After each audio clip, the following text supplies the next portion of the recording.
মানুষ এবং এলিয়েনদের মধ্যে একটা কানেকশন খুঁজে বের করার চেষ্টা কিন্তু বহু বছর ধরে চলে আসছে। কারণ বিজ্ঞানীদের ধারণা মহাবিশ্বের শূন্যতায় রয়েছে অন্য প্রাণের অস্তিত্ব। এটা আমাদের কাছে অনেকটা অবাস্তব মনে হয়, কিন্তু বিজ্ঞানীদের কাছে এটা মোটেও অবাস্তব নয়। আর তাই তো যুগের পর যুগ ধরে তারা আপ্রাণ চেষ্টা করে যাচ্ছে পৃথিবীর বাইরে থাকা এলিয়েনদের গ্রহ খুঁজে বের করতে। এলিয়েনদের কথা উঠলেই মানুষের জানার আগ্রহ গভীর হয়ে যায়। মহাবিশ্বের প্রতিটি ঘটনাই মানুষের কৌতূহল আরও বাড়িয়ে দেয়। আপনিও যদি তাদেরই মধ্যে একজন হয়ে থাকেন, তাহলে চলুন ঘুরে আসি এলিয়েনদের গ্রহ থেকে। মহাবিশ্বে প্রতিনিয়ত কত কিছু ঘটছে, আর সেই ঘটনাগুলো থেকেই বিজ্ঞানীরা নতুন নতুন আশার আলো দেখতে পায়। নতুন কিছু খোঁজার জন্যই বিজ্ঞানীরা নানা ধরনের মহাকাশযান মহাকাশে পাঠায়। এমনকি একটি মহাকাশযান উৎক্ষেপণ করা হয়েছিল 2009 সালে। বলছিলাম কেপলার স্পেস টেলিস্কোপের কথা। 2009 সালে নাসা সর্বপ্রথম কেপলার স্পেস টেলিস্কোপ উৎক্ষেপণ করে। এই টেলিস্কোপের ওপর বিজ্ঞানীরা বড় একটা দায়িত্ব দিয়েছিল, অন্য গ্রহকে খুঁজে বের করার দায়িত্ব। আসলে বিজ্ঞানীরা এমন এক গ্রহের সন্ধান খুঁজেছিল যেটা হবে পৃথিবীর মতোই আবাসযোগ্য, অর্থাৎ পৃথিবীর মতো অন্য গ্রহেও মানুষ বসবাস করতে পারবে। অবশ্য মানুষদের বসবাসযোগ্য গ্রহ খুঁজতে খুঁজতে যদি এলিয়েনদের গ্রহ খুঁজে পাওয়া যায়, সেটাও মন্দ নয়। কেপলার টেলিস্কোপের কাজ ছিল কোটি কোটি নক্ষত্র থেকে এমন নক্ষত্র খুঁজে বের করা যে নক্ষত্রে তরল পদার্থের অস্তিত্ব রয়েছে, কিংবা এমন কোনো গ্রহ যেটা অনেকাংশে পৃথিবীর সাথে মিলে যায়। বেশ কয়েক বছর এটা নিয়ে গবেষণা করা হয়। Kepler space telescope milky way গ্যালাক্সিতে একটি নির্দিষ্ট অঞ্চলে সার্ভে করে। সেই সময় এই স্পেস টেলিস্কোপ সূর্যের মতো দেখতে নক্ষত্রগুলো নিয়ে গবেষণা করত। শুধু তাই নয়, কেপলার স্পেস টেলিস্কোপ সিগনাস নক্ষত্রমণ্ডলে প্রায় 1,50,000 কোটি নক্ষত্রকে পর্যবেক্ষণ করতে সক্ষম হয়েছিল। এই স্পেস টেলিস্কোপের মাধ্যমে বিজ্ঞানী সিগনাস নক্ষত্রমণ্ডল সম্পর্কে অনেক তথ্য সংগ্রহ করতে পেরেছিল, কিন্তু আবাসযোগ্য অন্য একটি নক্ষত্রের সন্ধান তখনও বিজ্ঞানীরা পায়নি।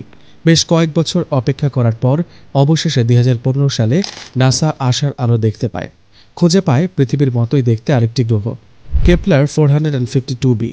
এখন প্রশ্ন হচ্ছে, এটাই কি সেই গ্রহ যে গ্রহে বিজ্ঞানীরা এলিয়েনদের সন্ধান পেয়েছিল? এই প্রশ্নের উত্তর খুঁজতে হলে আমাদের আরেকটু গভীরে প্রবেশ করতে হবে, জানতে হবে পৃথিবীর মতো দেখতে নতুন আবিষ্কৃত সেই গ্রহ সম্পর্কে।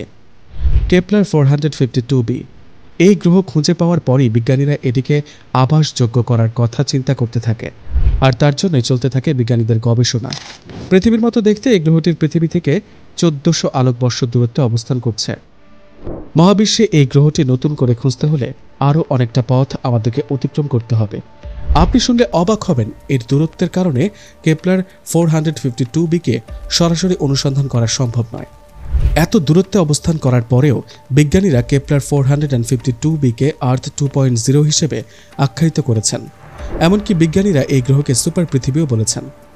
এখন প্রশ্ন হচ্ছে, কি এমন আছে এই গ্রহে যার কারণে বিজ্ঞানীরা একে সেকেন্ড আর্থ হিসেবে চিহ্নিত করেছে? বিজ্ঞানীরা জানিয়েছেন, এই গ্রহটিতে যদি আমরা প্রবেশ করি তাহলে সূর্যের মতোই একটি নক্ষত্রকে দেখতে পাবো, কিন্তু সেটা সূর্য নয়। কেপলার 452b এর সেই নক্ষত্রের নাম দেওয়া হয়েছে কেপলার 52। এটি সূর্যের মতোই একটি জি টাইপ নক্ষত্র, অর্থাৎ কেপলার 52 নক্ষত্রের তাপমাত্রা সূর্যের মতোই। অবাক করার ব্যাপার হচ্ছে, এই নক্ষত্রের উজ্জ্বলতা সূর্যের চেয়ে 20% বেশি, আর ব্যাসও সূর্যের চেয়ে 10% বেশি। এই নক্ষত্রকে একবার প্রদক্ষিণ করতে কেপলার 452b সময় নেয় 365 দিন।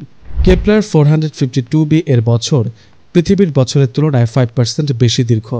সূর্যের চেয়ে বড় আকৃতির এই নক্ষত্রের বয়সও কিন্তু সূর্যের চেয়ে 1.5 বিলিয়ন বছর বেশি।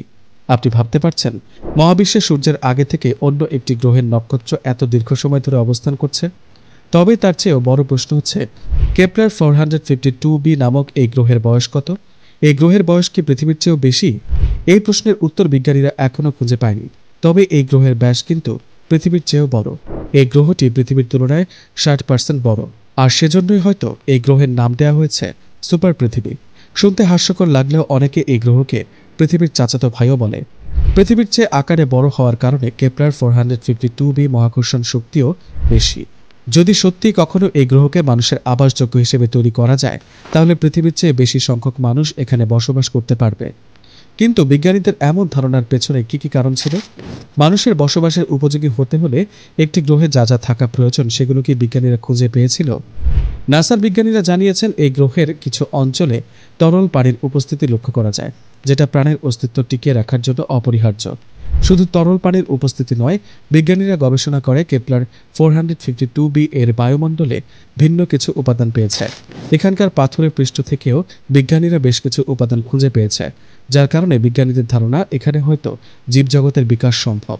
বিজ্ঞানীদের এত বড় আশা করার আরেকটি কারণ হচ্ছে কেপলার 452b গ্রহের মহাকর্ষণ শক্তি।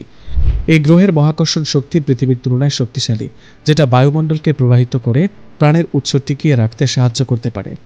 পানি, বায়ু ও মহাকর্ষণ শক্তির কারণেই বিজ্ঞানীরা আশা করেছিলেন এখানে এলিয়েনদের অস্তিত্ব খুঁজে পাওয়া যেতে পারে, অথবা এই গ্রহকে মানুষের বসবাস উপযোগী হিসেবে প্রস্তুত করা যেতে পারে। যদিও এত বছরের বিজ্ঞানীরা এমন কিছু প্রমাণ করতে পারেনি, অর্থাৎ এখনও কেপলার 452b গ্রহে প্রাণের অস্তিত্ব খুঁজে পাওয়া যায়নি। এই বিষয়ে আপনার কি ধারণা? কেপলার 452b-তে কি কখনো এলিয়েনদের অস্তিত্ব খুঁজে পাওয়া যাবে, কিংবা এই গ্রহ কি কখনো মানুষের বসবাস উপযোগী হয়ে উঠবে? কমেন্ট করে অবশ্যই জানাবেন।